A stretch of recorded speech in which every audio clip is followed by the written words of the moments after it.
Let me ask you something. What's the one thing every parent, every relative, every well-meaning uncle at a family dinner has probably told you about money? Buy a house. Stop wasting money on rent. Build something real. And here's the thing. It sounds right. It feels like wisdom. It feels like the responsible, adult thing to do. But what if that advice, the advice that's been handed down for decades, is actually one of the most expensive financial mistakes a person under 35 can make? Not because homeownership is bad, but because of when you do it, why you do it, and what it actually costs you that nobody ever talks about. Stay with me, because by the end of this video, you're going to see the house buying decision completely differently. And it might just save you hundreds of thousands of dollars. If this kind of money psychology content is your thing, hit subscribe. We break down financial decisions like this every single week. So here's the story most people follow. You're in your late 20s. Maybe you've got a stable job, a decent salary, and you've been renting for a few years. You're tired of paying someone else's mortgage. You want stability. You want to feel like you're building something. So you scrape together a down payment. Maybe it takes 3 or 4 years of serious saving. And you buy a house. And the moment you sign those papers, everyone congratulates you. Your parents are proud. Your friends think you've got it figured out. You feel like an adult. But here's what nobody tells you at that closing table. You just made the most illiquid, heavily leveraged, maintenance-intensive, financially complex purchase of your entire life. At the exact moment in your life when flexibility is worth the most. The problem isn't the house.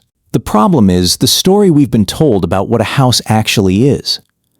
Most people under 35 buy a house because they believe 3 things. 1. Renting is throwing money away. 2. A house is a great investment. 3. Owning builds wealth. And all 3 of those beliefs? They're either incomplete, misleading, or just plain wrong for most people at this stage of life. Let's break them down one by one. Myth 1. Renting is throwing money away. This is probably the most emotionally powerful argument for buying. You pay rent, you get nothing. You pay a mortgage, you own something. Right? Not exactly. Here's a simple way to think about it. Imagine you're paying $1,200 a month in rent. Your friend buys a similar house with a mortgage payment of $1,500 a month. On the surface, it looks like your friend is building equity and you're not. But zoom out. When you buy a house, your mortgage payment is only part of what you're actually paying. You've also got property taxes, homeowner's insurance, maintenance, and that's typically estimated at 1 to 2% of the home's value every single year. HOA fees if they apply. And most importantly, interest. In the early years of a mortgage, the majority of your payment isn't going toward the principal, the actual value of the home. It's going toward interest. On a 30-year mortgage, you might spend the first 10 years barely chipping away at what you actually owe. So when someone says renting is throwing money away, what they're ignoring is that a huge portion of mortgage payments in the early years is also going toward interest, insurance, taxes, and repairs. That money isn't building equity either. Rent buys you something too. It buys you flexibility. It buys you freedom from surprise repair bills. It buys you the ability to move for a better job, a better city, a better life, without being anchored to a property. That flexibility, especially in your 20s and early 30s, has enormous financial value that almost never gets counted. Myth 2. A house is a great investment. This one is a little more nuanced, but it's important. Yale economist Robert Shiller, who won a Nobel Prize and spent decades studying housing markets, found that after adjusting for inflation, the average U.S. home has returned less than 1% per year in real terms over the long run. 1%. Compare that to the stock market, which has historically returned somewhere around 7 to 10% per year after inflation. Now, people will say, but homes go up in value all the time. And yes, that's true in certain cities during certain periods.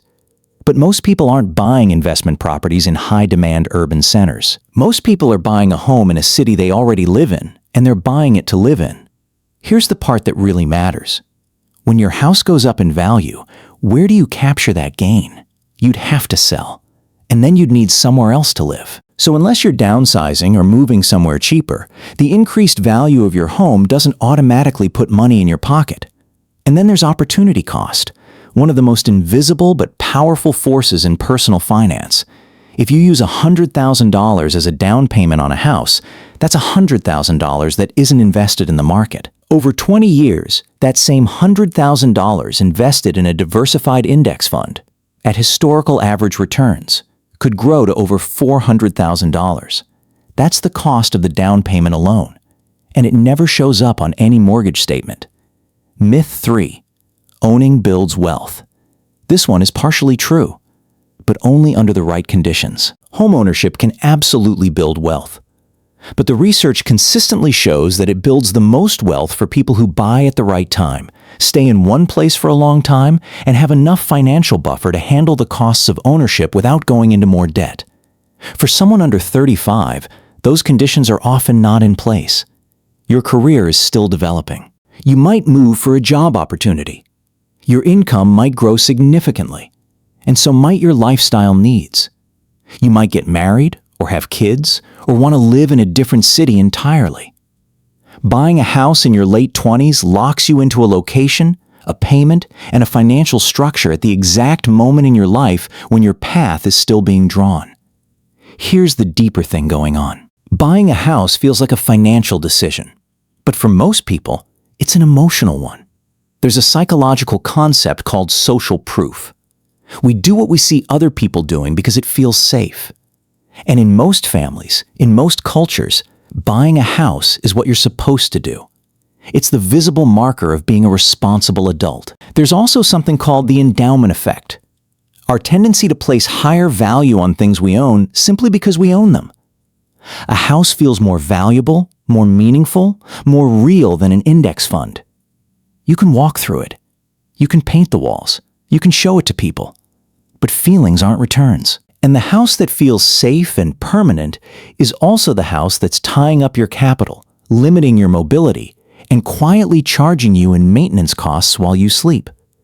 The people who build serious wealth in their 20s and 30s are often the ones who resist the social script. They rent strategically.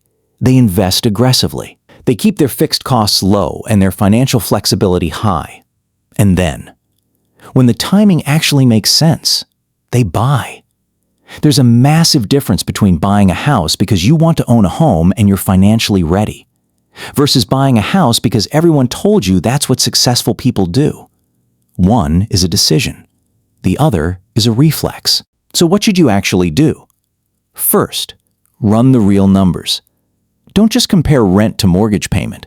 Compare the full cost of ownership, taxes, insurance, maintenance, interest, opportunity cost of the down payment, against the cost of renting and investing the difference. In most cities, renting and investing will come out significantly ahead for the first 7 to 10 years. Second, think about your timeline honestly. Most financial research suggests homeownership starts to make mathematical sense when you plan to stay in the same place for at least 5 to 7 years. If there's any real chance you'll move before that, buying is almost certainly the wrong move financially. Third, separate shelter from investment. A home is a place to live. It can build equity over time, but it's not a replacement for a real investment strategy. Retirement accounts, index funds, and diversified investments should come before a down payment if you haven't started building that foundation yet. And fourth, reframe what renting actually means. Renting isn't failing. It isn't wasting money. In many cases, for people under 35, renting is the most rational, strategic financial decision you can make. It keeps your options open, your costs predictable, and your capital working for you. The goal isn't to own a house. The goal is to build wealth and live a good life. Sometimes those things happen together. But at 27 or 29 or 31, with your career still growing and your path still unfolding, they often don't. Here's the thought I want to leave you with. The most dangerous financial advice isn't bad advice. It's outdated advice told with great confidence. The world your parents bought their first house in was different. Interest rates were different. Job markets were different. People stayed in the same city, the same company, the same life for decades. That world doesn't exist for most people under 35 anymore. You're going to change jobs. You're going to grow. You're going to want options. And options cost money.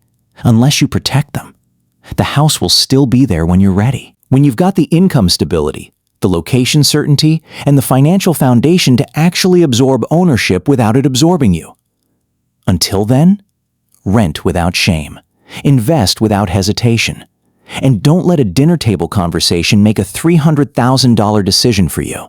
If this video made you think twice about something you assumed was obvious, that's exactly the point.